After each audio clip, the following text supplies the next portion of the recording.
Right, so this video is for the second semester students.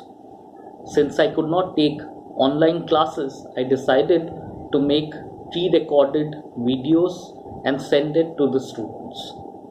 Right, so this class is about Matthew Arnold's Culture and Anarchy, and if you have any doubts regarding this video, right, specifically what I taught in this video, you could contact me, preferably through email if you have any questions. Right. If you have any questions, send me a mail or send me a message through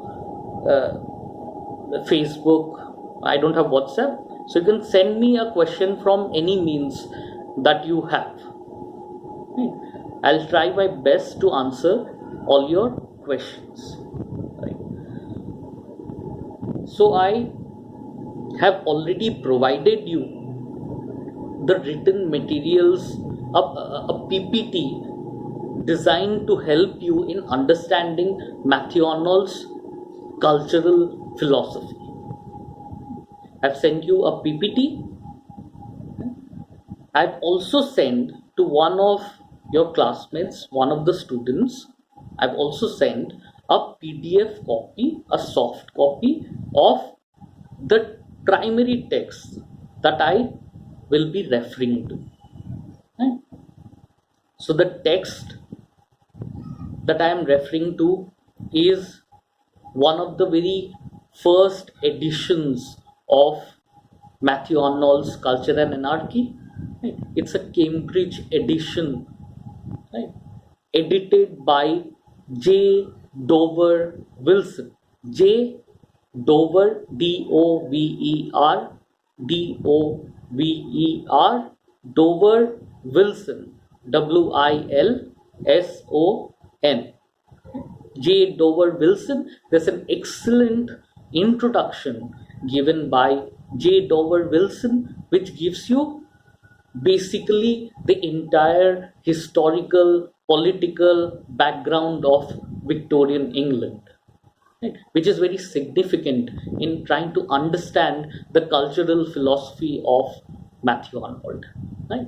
The very concept of anarchy, for example, comes from this political, cultural unrest that you find in the 19th century, in the Victorian era England.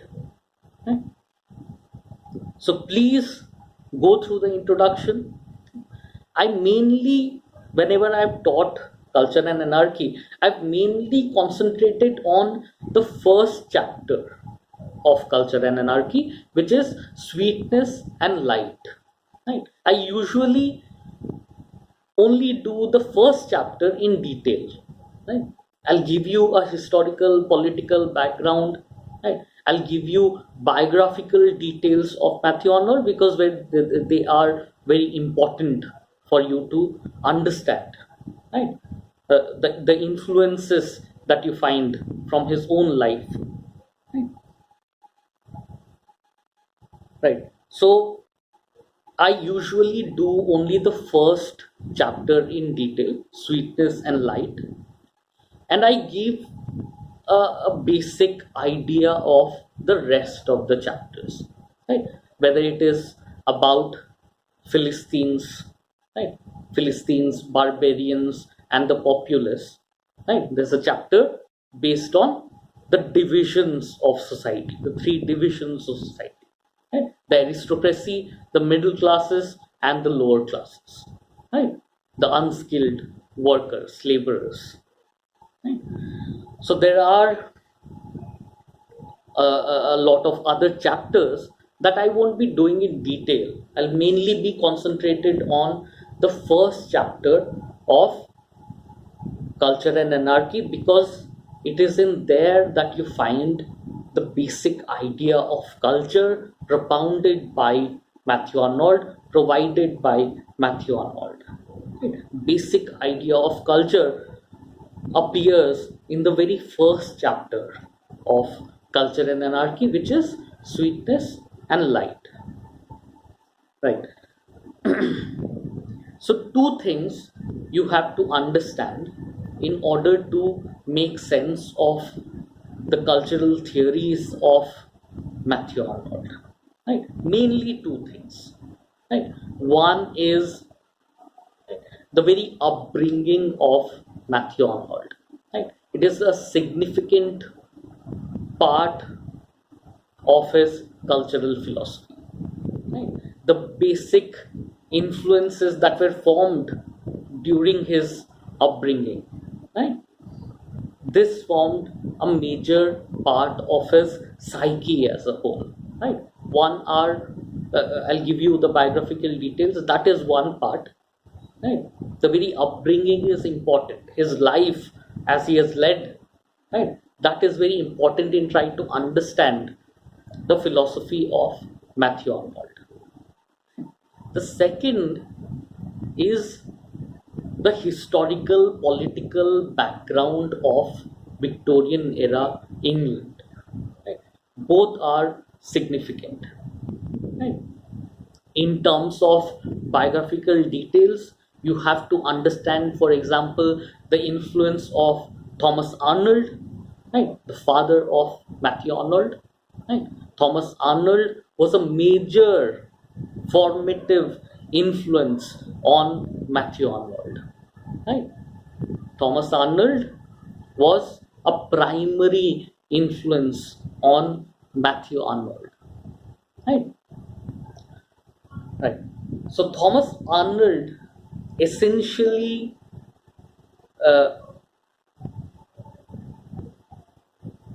Thomas Arnold's influence is found essentially when Matthew Arnold talks about education.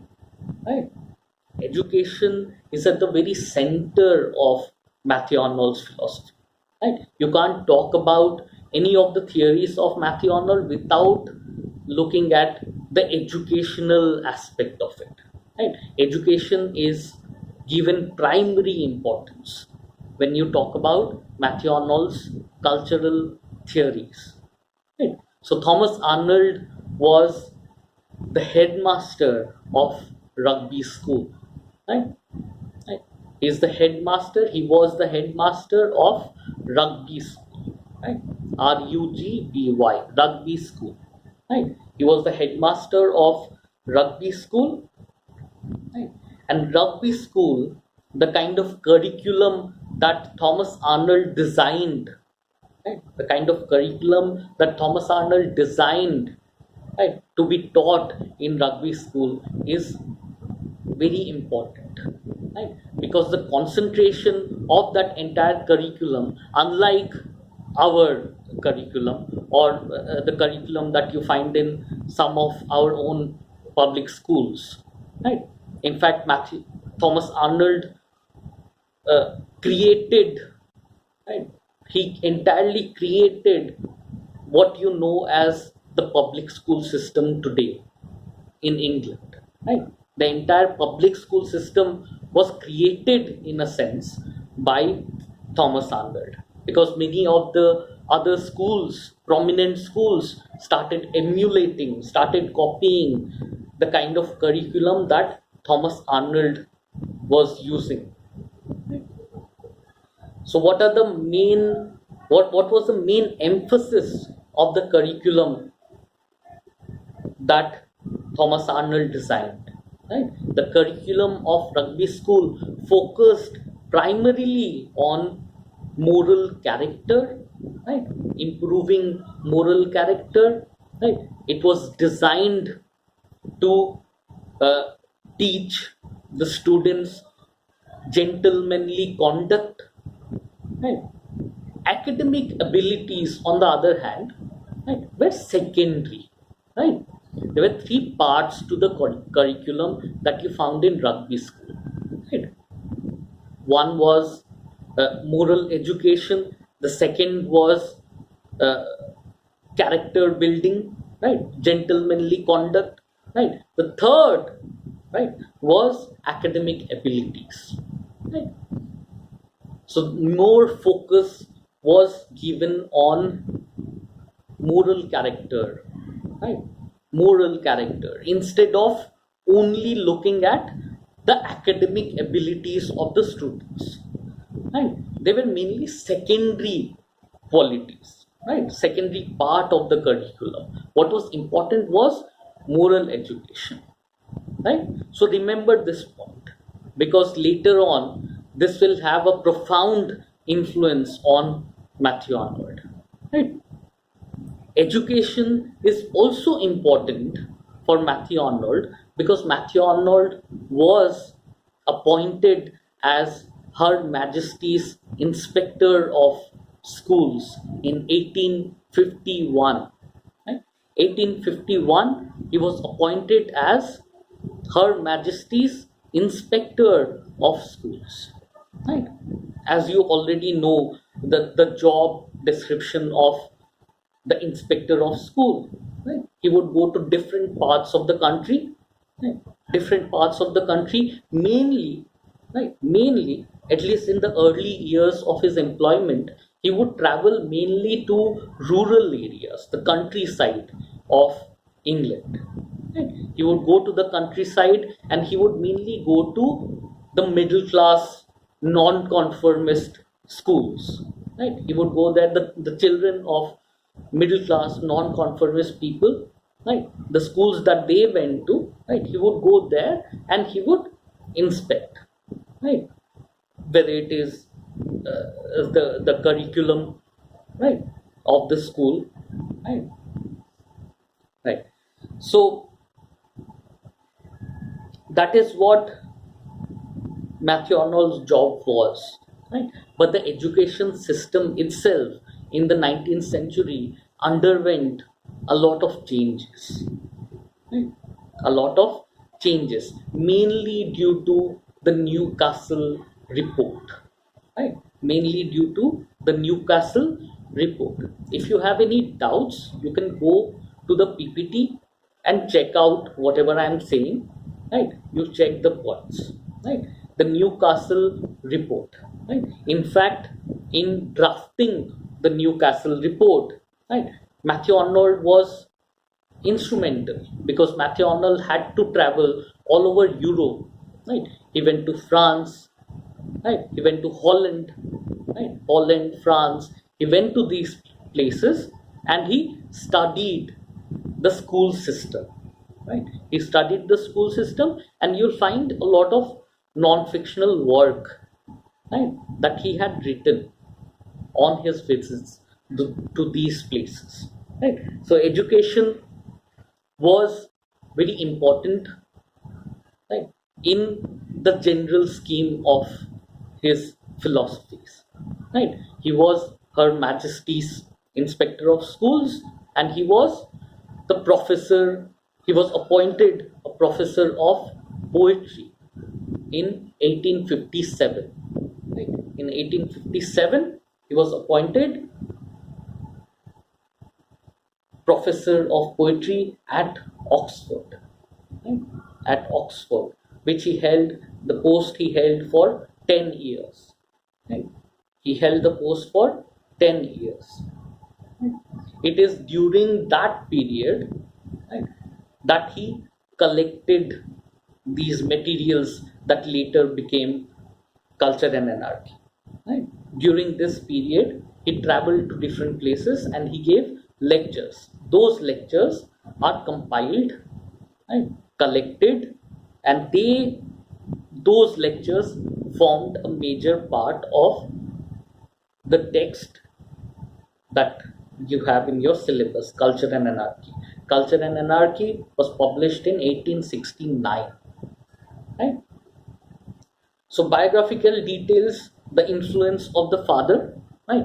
Father's educational policy, right? The curriculum in rugby school, right? Also, there was a kind of religious fervor, right? There was a kind of religious fervor that you found in Thomas Arnold, right? The religion was important, right? Religion was more important, for example, than natural sciences, right? Religion, philosophy, right? They were more important for Thomas Arnold than natural sciences, right? What you call today the sciences, right? So philosophy, the emphasis on philosophy, the emphasis on religion, right, also played a major role in the philosophy of Matthew Arnold. Right. Right. So you have a part of the biographical details, at least one other significant uh, aspect of his life was the Tractarian movement, or the Oxford movement. Right? The Tractarian movement or the Oxford movement. Right? This was an important event which was tracked by Matthew Arnold. Matthew Arnold kept track of this entire movement, which called for reformation of the rituals of the church, right? The Anglican Church, right? Right. So this was another important point that you find, that you can say is an influence on the philosophy of Matthew Arnold, right?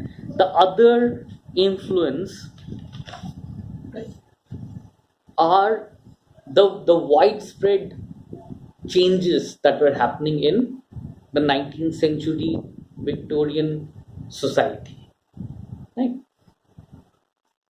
So 19th century Victorian society was characterized, right, most famously by Disraeli as two nations. Right? This entire concept of two nations was that there was a significant, significant, uh, a significant class of people who were the have-nots, and there was a class of people, right, relatively less in number, who were the haves, right? The haves and the have-nots. This entire conflict between, right, the haves and the have-nots formed this concept of the two nations, right? So Victorian England is characterized by this concept of two nations, right? Even before Queen Victoria came onto the throne, even during what you call in literature as the Romantic period, even in that period, you'll find a lot of social unrest. Right? There was a lot of social unrest during the period that we usually term as the Romantic period. Right? Even in the Romantic period, for example, right, after the defeat of Napoleon, right, many of the English soldiers who came back to England, right, had no means of survival. Right? They protested. Right? They protested, right, and many of the people were shot down. Right? Many of the people were shot down. Right? So this happened during the first half of 19th century. Right? There was a lot of economic progress. There was a lot of economic progress during that time because of, as you know, colonization. Right? There was a lot of economic progress, right? But at the same time, right, this economic progress that you found, right, in England also helped in reinforcing many of the class divisions that were already prevalent in England. Right? It reinforced, right, made much stronger, this much sharper the class distinction that you found in England in the 19th century. Right? So I don't think I've taught. I don't think I taught you Addison, but those who have a little bit of idea on Addison and Steele, right? Addison and Steele will remember,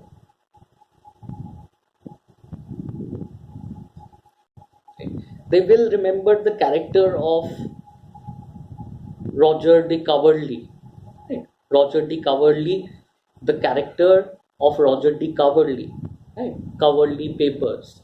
Right? You had that in your syllabus in the uh, first semester. Right? So that character that you found, he was what you call, right, a part of the landed gentry, right? Landed gentry, right? Gentry, landed gentry. The landed gentry were the people who essentially controlled, right, the politics, right, the politics, the society of England, right, in previous centuries, right. And these were the people, right, the landed gentry were the people who slowly shifted, right. Landed gentry usually were people who had a significant amount of land holdings, and they would have tenants, right. They were the landlords, and they would have tenants who would stay on that land, right. There'll be churches, there'll be all kinds of provisions on that land, right. So these were the landed gentry, and the landed gentry were the people who slowly shifted to the industrial uh, uh, side of England, right? These were the people who started buying industries, right? Started becoming owners of industries, large industries and factories, right? So slowly, many of the people from the countryside also started shifting to the major cities, right? London, Liverpool, right? Birmingham. These were the major cities where all the industries and the factories were located. In search of job, the country folk had to migrate, started migrating in huge numbers, in fact, to the cities in search of jobs, right. This period is also characterized by the rise of the middle classes, right. As I already told you, the class system was sharpened during this time, right. So you had slowly uh, a class of people, the middle classes, were slowly becoming more and more powerful during the 19th century. Right? So it was considered characterized, the period is characterized by the rise of the middle classes. Right? Rise of the middle classes. Right? These were essentially the skilled experts, right? They were the experts, university educated experts, right? Engineers, doctors, right? Professors, right? Teachers, professors, engineers, doctors, right? These were usually, they became managers of factories and industries, right? This was your skilled workforce, the middle classes, right? The middle classes, right? And then you had the lower classes, right? Then you had the lower classes, right? The unskilled laborers, right? The unskilled laborers, right? The political climate of 19th century was influenced by the middle classes, right? And also by the actions of these lower classes, the unskilled workers, right? There were in fact no labor laws, right? No labor laws during the 19th century, right? So the unskilled laborers were actually paid much less, right? There were less wages, more work, right? That was how the condition of the lower classes was in the 19th century, right? At the peak of industrial revolution, right? Peak of industrial revolution, right? The middle classes were the people who were wanted increased representation in the 19th century because they were becoming much more powerful. They wanted increased representation, right, in English legislatures, right? They wanted much more representation, right? Political representation, right? It is only because of them that you find the 1832 Reform Act, right? 1832 Reform Act, Right? Right? There was a bill, a reform bill that was passed. Right? It came into effect in 1832. Right? This is called the 1832 Reform Act. Right? 1832 Reform Act, where a significant part of the male population, right, were given voting rights. Right? A significant part of the male population were given voting rights. Right? 1832 Reform Act. Right? A significant part of the middle class male population. Right? Middle class male population, remember that, because the lower classes, right, the male or female doesn't matter, right, the lower classes were not given the right to vote during that time.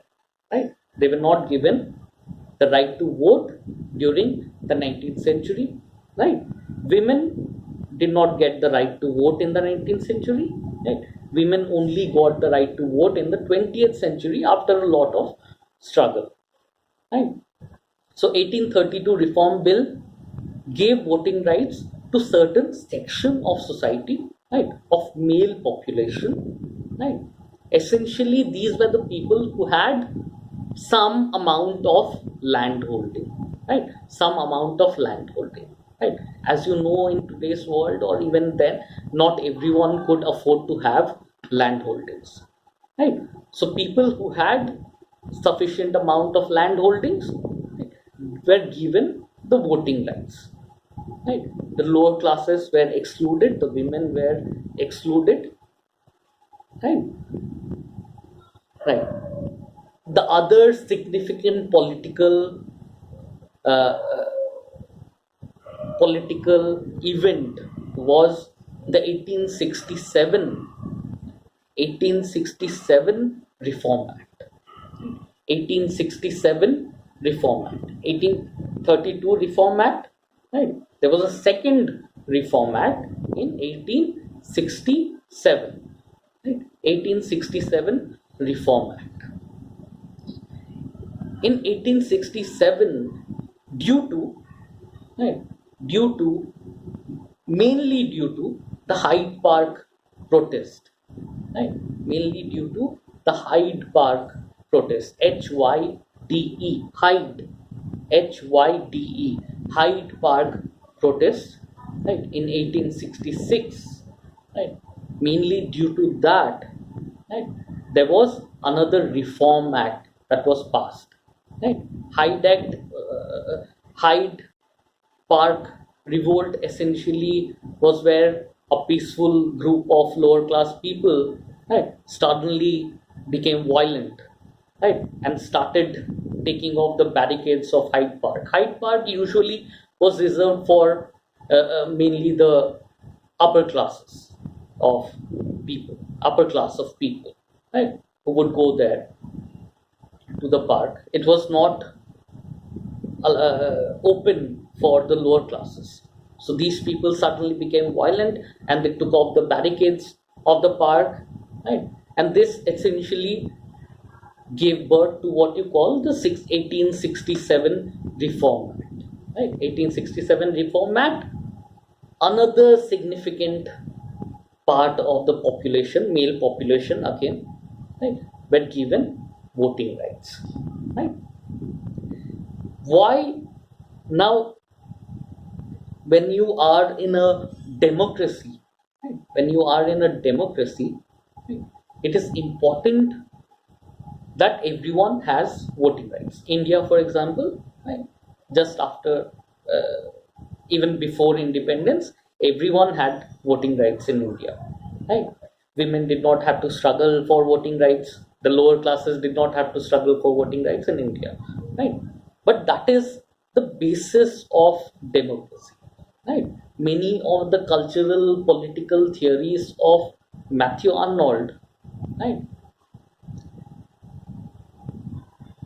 may be problematic.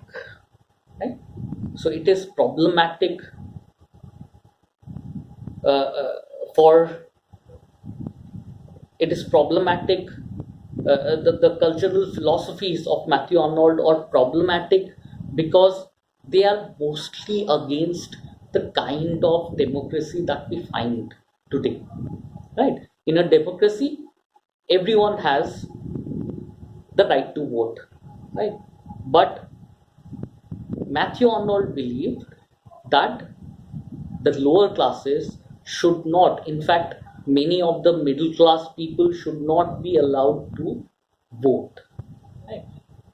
This might be controversial, but what is the reason behind it? Why doesn't he want these people to vote? Right? You might find